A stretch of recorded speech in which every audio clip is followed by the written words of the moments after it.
बातमी आहे नागपूरमधून। नागपूरमध्ये 3 तरुणींनी दुचाकीची चोरी केली आहे। शॉपिंग मॉलच्या पार्किंगमधून दुचाकी चोरल्याची दृश्य नागपूरच्या नंदनवन परिसरातील ही घटना समोर आली आहे। तरुणी दुचाकी चोरतानाचे सीसीटीव्ही समोर आलेले आहेत। पोलिसांकडून अधिकचा तपास सुरू आहे।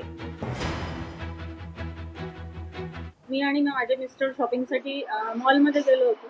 तिथे पार्किंगला गाडी लावली। गाडी लावल्यानंतर आम्ही अर्ध्या तासांनी बाहेर आलो। बाहेर आल्यानंतर गाडी मला काही माझी जागेवर मिळाली नाही।